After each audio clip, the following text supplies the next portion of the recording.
Commencer par là parce que ce que je dis est en résonance pour l'essentiel de manière complémentaire, parfois interpellatrice par rapport à ce que aussi bien Catherine, Mathieu et Thierry viennent de dire, mais aussi pour répondre directement à ce que dit Alain, on est d'entrée de jeu dans la question de l'ambivalence de la puissance. Pour le dire d'un mot, ce n'est pas la même chose de raisonner en termes de puissance dominatrice ou de raisonner en termes de puissance créatrice. La logique de la puissance dominatrice, et là c'est en écho à ce que Mathieu a évoqué, elle est de toute façon derrière nous. L'Europe impériale, qu'elle soit sous sa forme coloniale, sous sa forme napoléonienne, sous sa forme anglaise, etc., elle est derrière nous, et c'est une bonne chose qu'elle soit derrière nous. Et donc, l'Europe ne peut avoir un rôle dans la nouvelle géopolitique mondiale que si elle renonce définitivement à ce qu'était la logique de puissance dominatrice, mais que par contre, à la différence des logiques du capitalisme qui abandonnent du coup le politique, qu'elle pense le politique en tant que puissance créatrice. Et ça, c'est une question qui n'est pas simplement la question européenne, c'est la question mondiale. Là, écho aussi à ce que disait tout à l'heure Catherine,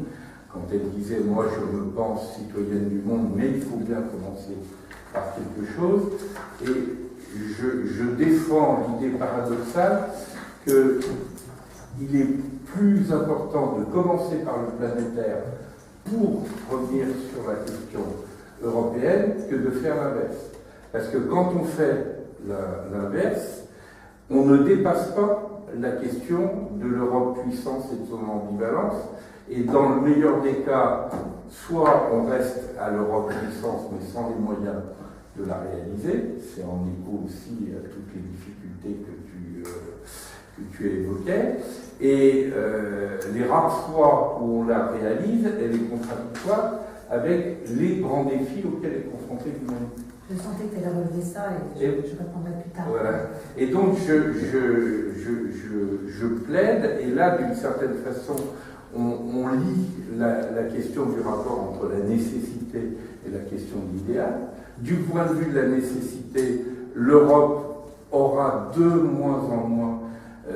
les moyens d'exister parce qu'elle a plus les moyens de sa puissance dominatrice, impériale, etc., mais aussi parce que la nature des menaces qui pèsent sur elle se font de plus en plus importantes. C'est le cas de la Russie, c'est le cas de la Chine, mais moi je crois que les États-Unis, en tout cas les États-Unis de Trump, là c'est peut-être un petit débat avec Mathieu, ne souhaitent pas du tout une Europe unie, pour des raisons qui ont peu à voir avec l'Europe, mais qui ont beaucoup à voir avec ce qu'on peut appeler la logique survivaliste des Blancs américains. C'est-à-dire là-dessus, moi je suis plutôt sur l'hypothèse de Latour, que des gens comme Trump, ça n'empêche pas d'être un clown pathogène, mais Hitler était aussi un clown pathogène, et ça n'empêchait pas d'avoir une vraie stratégie, qu'effectivement, ils sont beaucoup plus conscients, on veut bien le dire, de l'ensemble des défis, notamment écologiques, qui sont effectivement arrivés, eux aussi, à la conclusion qu'un monde commun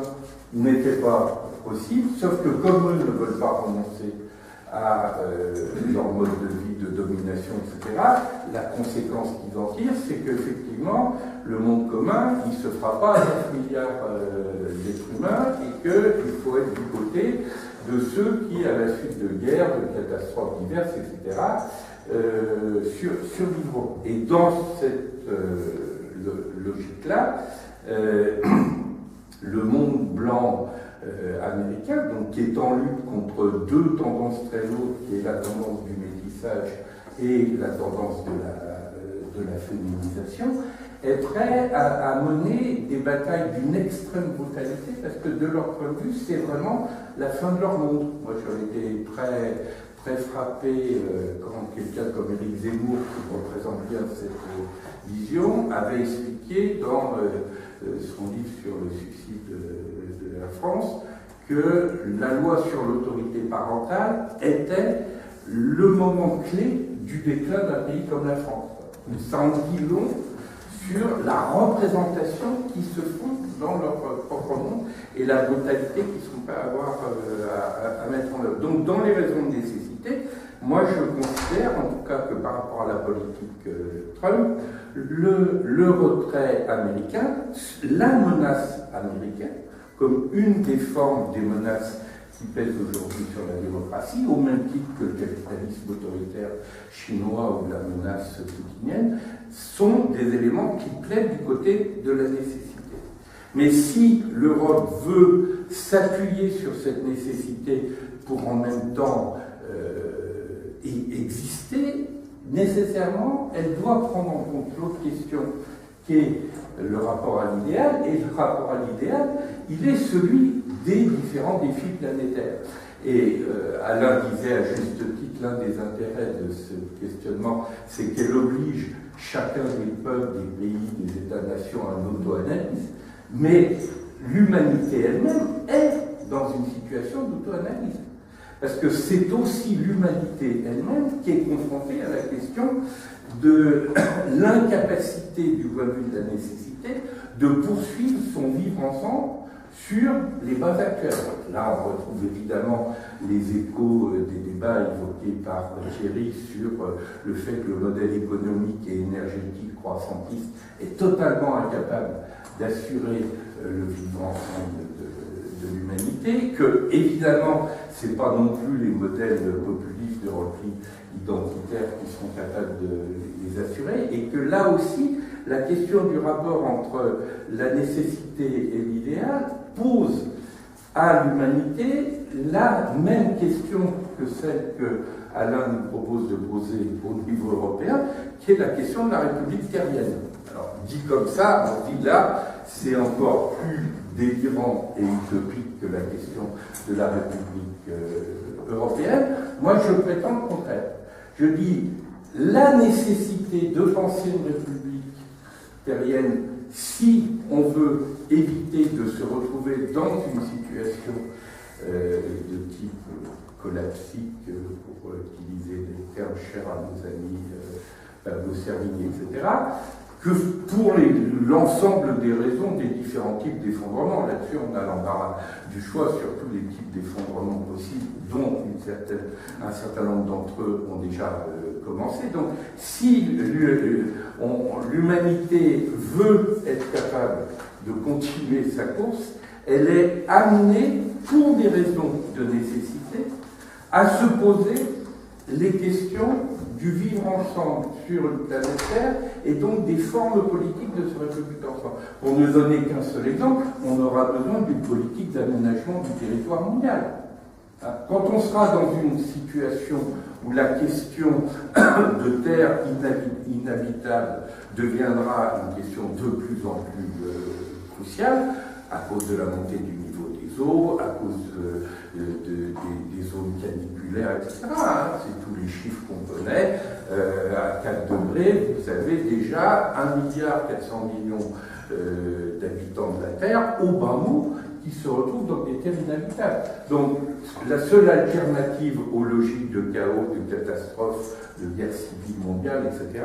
c'est une politique d'aménagement du territoire mondial qui fait que, y compris tantôt pour des raisons conjoncturelles, parce qu'il y a un cyclone qui arrive, parce qu'il y a une forte canicule, tantôt pour des raisons structurelles, parce que la montée du niveau des eaux, etc., l'humanité redevient migrante et a besoin d'une politique d'aménagement du territoire mondial. Donc comment on aménage ça? Ça veut bien dire que les questions de forme de gouvernance mondiale sont posées. Si on veut que cette gouvernance ne soit pas une gouvernance despotique, donc la question des formes démocratiques de cette gouvernance, si on veut introduire le fait que cette gouvernance, elle ne peut pas être simplement celle des formes compétitives, délégatives et quantitatives de la démocratie qui ne marcherait pas. Il va falloir y introduire des formes qualitatives, par exemple des questions telles que le rôle de conseil de sagesse, etc., qu'on a aussi évoqué à plusieurs reprises. Bref, l'entrée planétaire, et pour des raisons de nécessité, pour des raisons